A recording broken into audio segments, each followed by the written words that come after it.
What's up, everybody? Welcome back to DemButlers. I am Cass. I'm Dub. And you're the Butler Brigade. Hello, everyone. What's up? Welcome, new members, old members, new subscribers. Hey. Been there from day one subscribers. All right, lifetime. WhatsApp chat group members. Yeah. Friends, foes, watchers, and otherwise. Oh. We appreciate you being here. They ain't used to foes watching. And what they do. What's up, y'all? Be seeing them in them comments. Let it go. So we're gonna address that real quickly here, and I do mean very quickly, Okay. very quickly. Like, don't. We're not even gonna spend a whole lot of time on that. All right.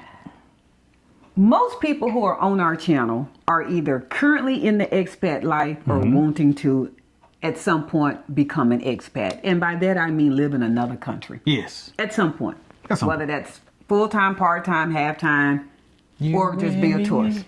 Doesn't matter. So since the majority of the people that are on our page go by that, and even if they weren't, that's the process we're in. So because that's the process we're in, that's what our channel is mainly about, and other things that For we right now. enjoy Yeah. in life, and other things that we enjoy in life. Yeah. We don't necessarily do our channel based upon the fact that you are a citizen. You are birthright born citizen Yeah. of said country. Because your rules ain't our Because rules. your rules aren't our rules. Nah. In a nutshell, we're basically visitors. We're visitors that are undergoing the process of becoming residents, but we're still visiting. Therefore, you birthright citizens, your rules don't apply to us. Yeah. That should be common sense. And I hate always going back to the U.S., but I'm going to use the U.S. as a variable because my husband and I were actually talking about this. No matter how you feel about the current legislation, administration, I don't really care. It has nothing to do with anything. It doesn't at this point.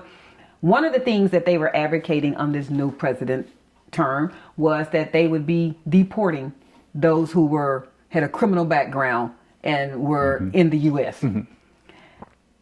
Some issues that became of that was that they had been stating, by they I mean the people that were in the politicians, that stated it was going to be it was going to be major crimes that were deported. And whether you pay attention to current times or not, what we have come to find out is that everyone that got deported wasn't necessarily major crimes. Well, that's because your definition of major crimes ain't the person that was doing the deporting. Just minor crimes, but they were, by definition, they had broke the law. Yes. In whatever aspect. Yeah. Therefore, as a visitor of a new country, and although we are in the process of becoming residents, we're still not birthright born citizens of said country. That means if any laws at any time change in Panama or any other country that we might choose to go to, right, we're going to have to get up out of there if the law affects us. They say y'all got to go. If that's what it means. Yeah. Therefore, because we enjoy Panama, and it's a country that we have both invested time, energy, research, and other things into, and money, that we choose to want to stay. Yeah. And what might be legal for a birthright born citizen, or I shouldn't even say legal because everybody gets carried away with that word. It might be okay. Acceptable. It might be acceptable. Acceptable, yeah. Being born in the U.S., if I have a heavy lead foot and I like to speed, and as long as I don't go an astronomical crazy amount, like 200 miles an hour, where I'm now killing people, I'm being real on that. If I'm just speeding, what's the worst that can happen to me as a citizen? And I'm being real with that question. You get a ticket. I get a ticket. You can go to jail. But I might not even go to jail if I'm going 10 miles over there. I'm just saying, if I'm just speeding. Yeah, I said, but I say if I'm not going that crazy, that I'm not being a threat to society. Yeah. Worst that can happen is I get a ticket. If I'm here either illegally or temporarily, to get a ticket could be detrimental to me. You done. A ticket is not illegal. To us U.S. citizens, to get a ticket is not illegal, is it not? Not illegal. It actually is. It's just the punishment and the offense is very minor. It's a fine. Yes. It is. But in another country, I might not even want to take that chance. I might not want to be hemmed up by said bureaucracies or government officials on something that is so minor to a citizen, but it is major to a resident. That's right. And that's all we're going to say on that topic. We all are not created equal. We're not created equally. So if you're coming from a background of, I'm a citizen, well, guess what? I can come from that same background being in the U.S. And what affects me might not affect you as a visitor to the U.S. Correct. But that doesn't mean that I'm going to tell you, girl, don't worry about that speed limit. That's at your discretion. You don't have to go 40. Go ahead and go 60. Yeah, good luck with that. I wouldn't do that. Yeah. Because that's not going to affect us the same. No. So with that, we digress. Now, moving on today. You digress. Yeah, moving on today. And that's how we're going to say about that. Today's topic, I do want to do my own caveat, as I like to say. This particular topic can be, it could have some different views on it.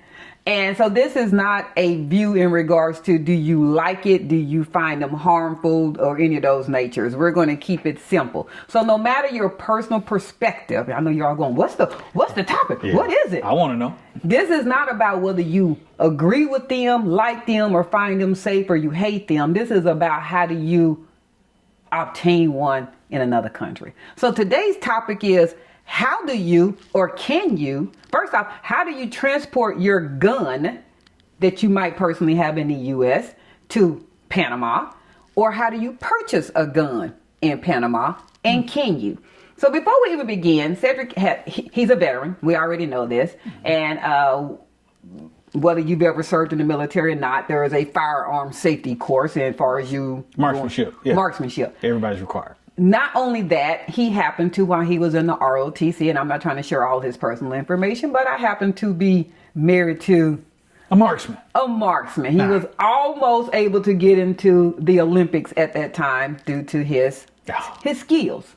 So, and then the second part of that is we happen to live in Texas, which is part of the United States, and Texas probably has more of the one relaxed firearms laws in regards to, or regulations. Not even going to say the word laws.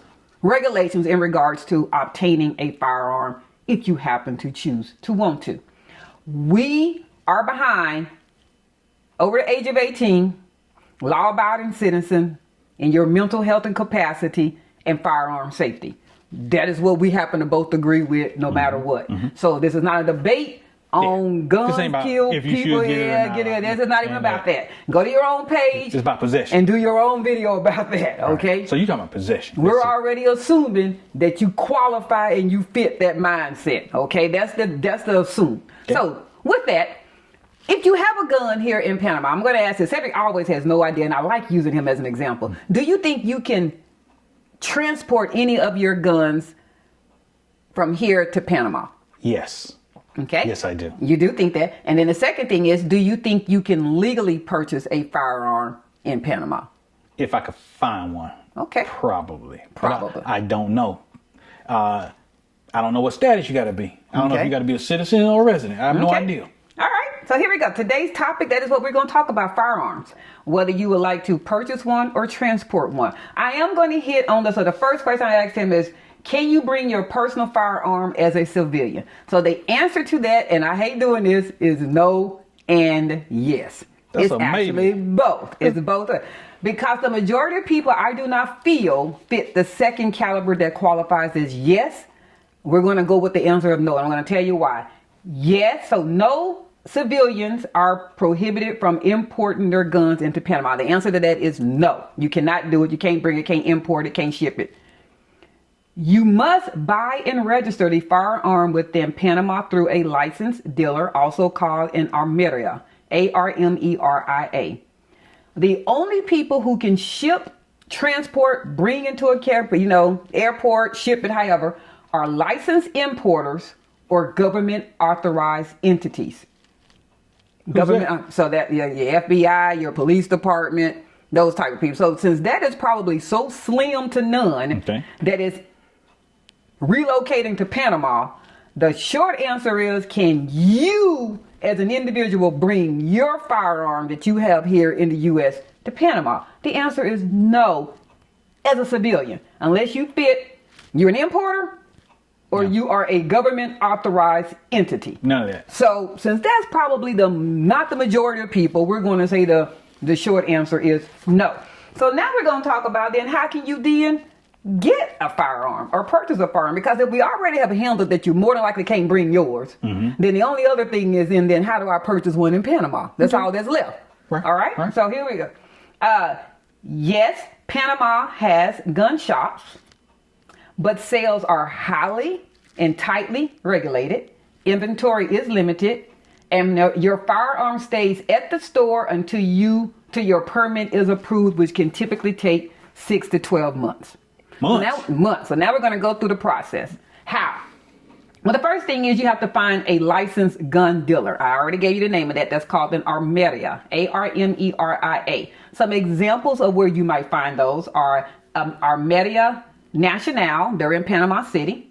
Armeria El Emporio, they're in David. And other cities such as Colón and Santiago also have these dealers. They do have them. Okay. You will then need to choose your firearm, obviously. The dealer stores it. You receive paperwork, and you must complete a ballistics test. I've never taken a ballistics test. So what's a ballistics test? You shoot in the tub, and they get the markings from off the shell. So if you ever shot somebody or shot at something, they can identify your weapon based off of the fingerprints from the bullets of your gun. Okay. That's ballistics. Okay. Then the next thing is also there. Hold on. I already talked about the importers. I'm sorry, y'all. I have some notes because this is too important to be giving out wrong information. So some of the guns that are also allowed that you might be able to purchase are pistols, Glock, Taurus, and S&W. You guys, I'm not a gun person. Those are different brands. Okay. Shotguns, hunting rifles, but they do have more restrictions. And you can purchase ammunition through licensed channel alone. Because my husband sit there and go, what good does a gun do you if you can't get the bullets? Because we went through a lot of stores while we were shopping for our condo. Yes. And I had never seen anybody sell bullets. There you go. Or guns, as a matter of fact. As I just said, the first thing you're going to do is choose your firearm, but you're not taking it home. So if you might be used to going into, I'm going to say some of these big brand, we know the national brand stores that you're used to going in and going back into the area, well, that's a sporting goods store or a major retailer, and pretty much, and you can just choose your gun and walk out with it. That's not going to happen. You can choose it, but there's going to be some steps. The dealer keeps your firearm until your license is approved. We just said 6 to 12 months.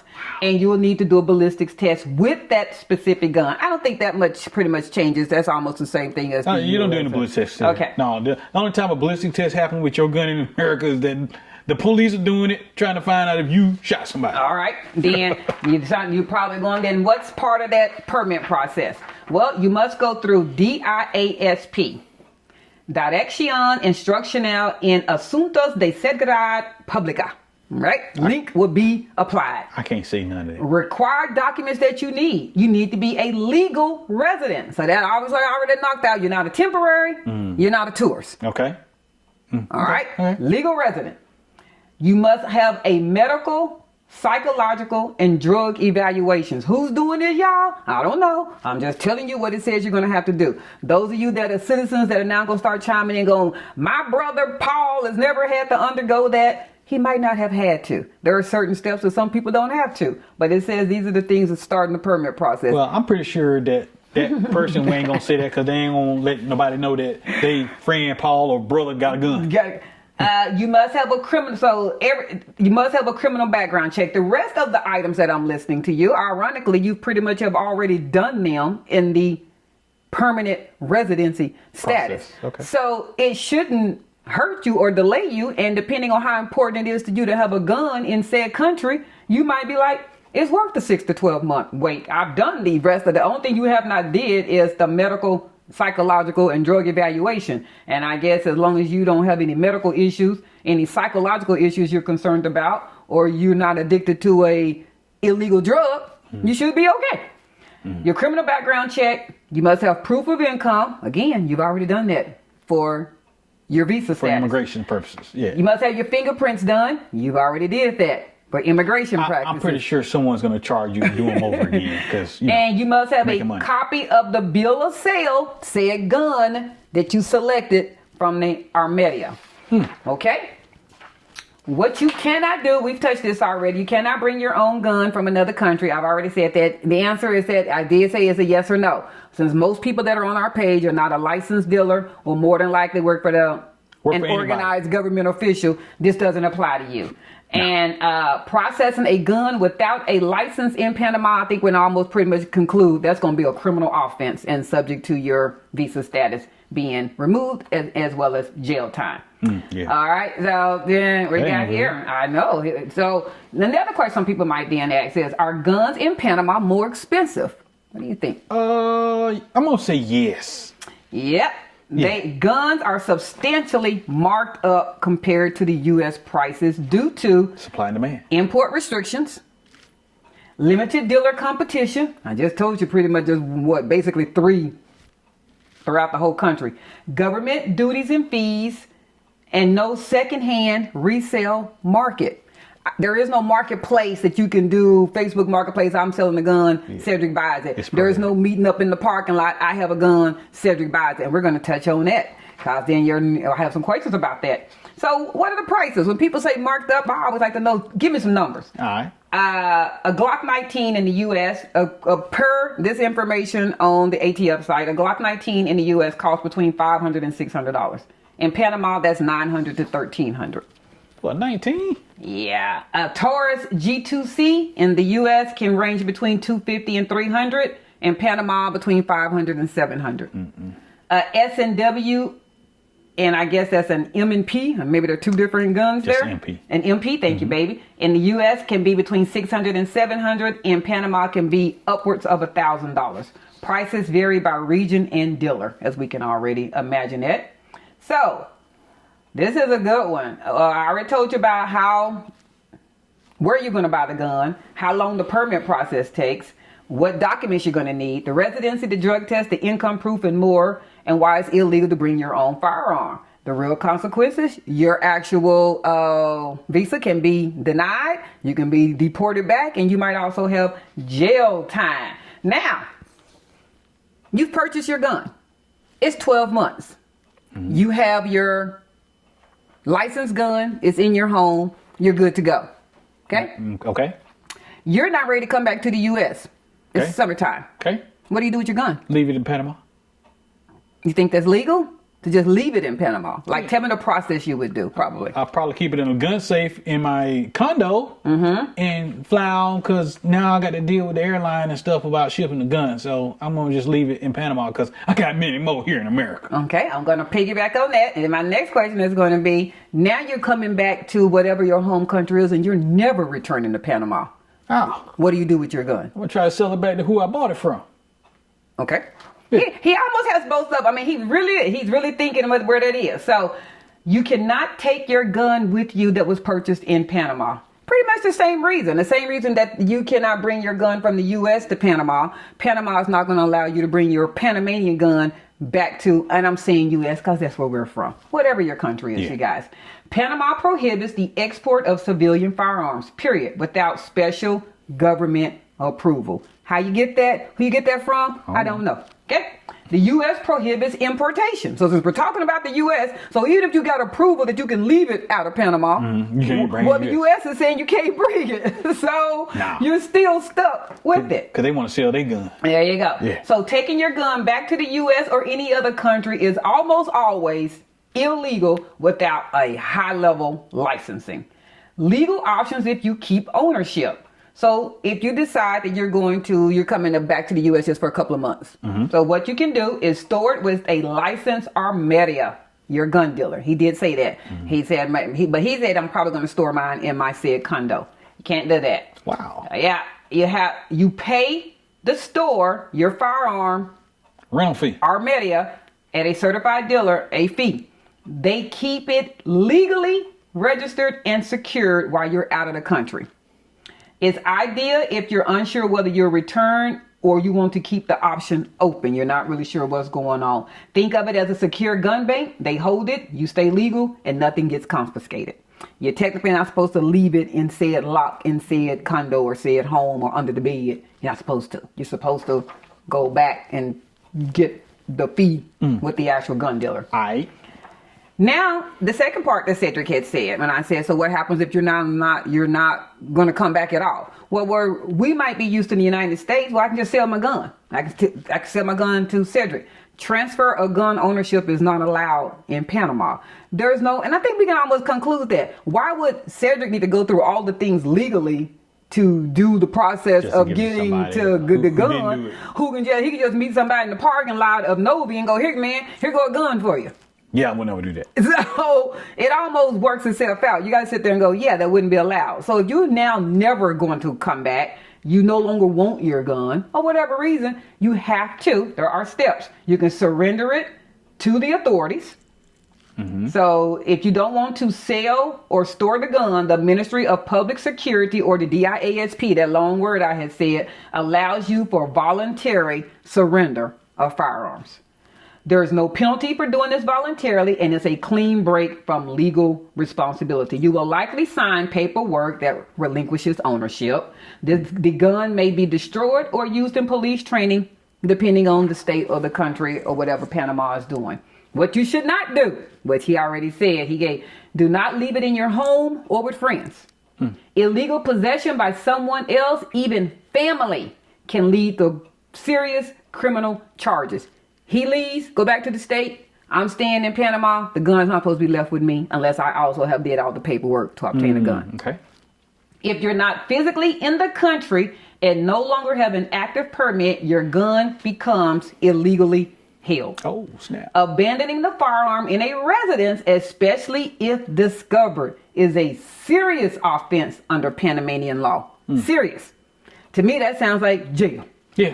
And you probably don't want to be in the Panama jail. You don't want to be in anybody jail. So, summary, basically what to do, I already said that. You can store within Armedia. It's legal, it's secure, it's reversible. It does cost money. Oh, I'm sure it does. It's not free. You can surrender it to the DIASP. It's clean, it's safe, it's legal exit. You permanently lose the firearm. If you decide to then come back, return, and you now want to purchase the firearm again, you have to start the process all over again. So once you surrender it legally, there is no time frame. You can sit there and go, okay, my license is still good for a year. No, it's not. It's not at all. And you can't leave it with friends, and you can't take it abroad. So another one that I probably had questions on, and I knew people were going to probably ask this one, was, is there a concealed carry permit? No. If you wish to carry a concealed firearm, you must apply for a separate permit. There is one. Okay. This requires additional evaluation and fees. It can take 3 to 6 months to get that one. Restrictions, even with a permit, carrying firearms in banks, come on now, bars, Can't do that here. nightclubs, and certain government buildings is prohibited. Yeah, can't do that in the States either. Exactly. So I don't think any of that is really news flash to anybody. But I got something for you. Yeah. If you do all that and you got a concealed weapon and you're an American, because I'm an American, Okay. might be a bad deal when a policeman sees that concealment and draw on you and he's speaking They Spanish might. and you Exactly. and You that have can to be ugly for you. prepared. But this is an odd one for Cedric and I. We both say this. We have not found the need No, sure had. to have a concealed weapon or a gun in Panama. Yeah. We chose our neighborhood wisely. We took into consideration, as far as we were concerned, keeping in mind safety as best as possible. No one area is safe. Our neighborhood here in the Dallas area is not safe. You mean something can happen to you at any time. Anytime, anywhere. Anywhere. So we make sure that we don't put ourselves in Jeopardy. sticky situations that could be cause for alarm. Oh, or this don't safety. look right. Exactly. We don't walk down dark alleys Hey, what and y'all highways. doing? We don't go to the bank and take out $250 from the ATM because Flashing that's cash. all you're flashing cash. You don't. Yeah. You know, there are We things do you need to do to protect yourself that we would do even here in the U.S. Yeah. With that, we haven't found the need that we felt our safety was in jeopardy in Panama. And I'm like in any country, it's too big of a country to sit there and go, okay, nothing ever happened to That's you. right.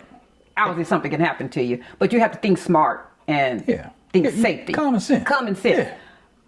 I don't know if it's worth it to do everything that they're saying. Not only is it a higher cost of the firearm itself, as Cedric just said, I'm concerned that if you then do the concealed carry part, probably not the storing it in your home part. That's a 6 to 1, half a dozen of another. No. But the concealed, there's a way that people treat you when they know a gun. We all watch, or you've seen the cop shows. Come on now. Yeah. Once you say, I have a firearm, you're going to be handled totally different. It ain't the fact that you saying you have a firearm. It's the fact that a policeman might see the firearm, even though you got it concealed. You might get in a situation that you can't get out of Exactly. And I thoroughly agree with Cedric that they're now speaking to you in Spanish very fast. They're on guard. Why do you have a gun? They're talking to you in another language, and you're like, I don't know what the hell going on. I mean, I'm being real. You go and pop, pop. I mean, you don't know what's going on. So And you did. I don't know that the concealed part is worth the headache and possible danger that can come from that.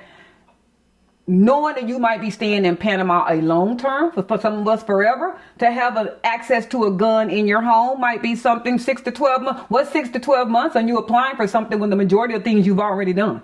You literally already did everything else. Or you can figure out some other mechanism of protecting you in your home. You can. I mean, there's more things. Yeah. I mean, a gun is not the only way of protecting yourself, especially in a country that the majority of people don't have guns. That's right. They don't have them. Right. So you're the Wild Wild West type thing where you're the only one that have a gun. Majority of people don't. So, and I would also probably say that it could be a sticky legal situation, just as it is here in the U.S. If Cedric was protecting our home here in the U.S. and he happened to discharge his firearm, that don't necessarily mean that's the end of the legal situation. No, that's the beginning of the situation. When that bullet go down range, So imagine now you're a resident in a country and you have discharged your firearm, and unfortunately a loss of life has maybe occurred. This could be something that you weren't prepared to even do. And that's why you should have legal representation. Even here in the States. Insert attorney commercial. No. Put the attorney commercial in. But I'm just saying, these are things that sometimes you might not think about, but I'm not putting that on Panama. I'm going to be the same thing here in the U.S. Yeah. Just because you discharge your firearm don't mean that you're good to go. Yeah. There can be some legal ramifications that can come from that. Hey, police, come get this dude. I done shot him. He in the ground. He ain't moving no more. So, I don't know. I just don't know if it's worth it. But to answer the question overall, can you bring it from the U.S.? As I said, the answer is basically no. Based upon the majority of us are civilians. The majority of us are civilians. It's not happening. To then purchase one in Panama, it is allowed. And it's a grip. And more than likely, if that's the cost of the actual firearm, I can imagine what the bullets cost. Like Chris Rock said, I can control gun violence. A bullet is $1,000 a piece. Okay, there you go. And it could be. I don't know. Yeah, I don't know. So I guess the question for myself I want to hear some comments below. Now that you know the ins and outs of what it would take to purchase, we're going to go with purchase a firearm in Panama. Because again, we keep saying majority don't probably qualify to bring one. So to purchase one in Panama, that the cost of how much the gun would cost and what the process is or would be for you to obtain it legally, does that deter you? Is it still something that you're considering that you would like to have as a protection for your home or yourself? And do you happen to have one even in the U.S.? Oh, I got several in the U.S. Yeah, do you have one in the U.S.? I mean, is this something that is just a matter of you feel that you just personally would like to have that as a protection of your personal property? Well, you know what? Most people that are expat now, I should say, the ladies, because there's more ladies than anybody else, are scared of guns. And most of them are scared of guns. So get some alternatives. Get you some pepper spray, some bear spray, a zapper, you know. And if all else fails, get you a canned good, put it in your purse. Because you can lay out somebody with a canned good. And ain't somebody throw the canned good under my bash. You can tell where he hey, everything's a weapon. Sleep with a hammer next to your bed. There are things. I mean, there are so many legal things that you can do. One of the first things we did, and I'm not being funny about it, one of the first things we did when we first got there, we went to the Do It Center and we purchased a machete. Joe did $6.99. It's in the store. $6.99. Something is better than nothing. Yeah. And I do understand that. Did we find, and again, not machete to be walking down the street with. No, hold up, I got to clear that up. It's for home defense. Yeah, it was in our house next to wherever we had it. Get your machete, buy you a string, put it through the machete on the little hole thing so it can go around your wrist. Because, you know, when you start to swing in that, it's gonna slip out your hand, so that cord keep it on there. And like I said, slice. All of these items are legal and they did not take any additional paperwork. Nope. Even when we purchased our pepper spray, when we purchased I think I got the zapper. I think he did get one too. No, I got the zapper. You got I have a pepper spray and zapper, but I have these things even here in the U.S. I'm just making it clear. I have it on my key ring for when I'm going back and forth to my car, those type of things. So I'm not doing anything more. I don't want anybody watching me going, well, y'all feel like y'all have to have all that. I have it here in the U.S. because I don't personally conceal carry. Somebody else may. Glock 26. That's how we're going to say. Somebody else may. But I'm comfortable in being around him. We do the firearm skills test, and I know where our firearms that are in our house are stored, and I have access to them in case I need to. And we go to the range and practice, and we did a lot of research in finding a firearm that I was comfortable with, since he has more military background and I obviously don't. And we found that. We figured that out. I don't feel that same need in Panama. Nah, sure don't. At all. None whatsoever. None. We're in a secure building. We're in a high rise. We're in a locked door area. Unless it's Spider-Man or Superman, I should say, that's flying over the rails and coming in to the 20th floor. I think we're somewhere good. And I think if it's a 1-on-2 situation, I think we're going to wear that person out. I think we're going to win. So, and then if it wasn't the building and we were just out in the street, like we said, we are very precautious and we know we protect ourselves. So we just have common sense. We read the room. We read the area. Hey, this don't look right. Yeah. And we out.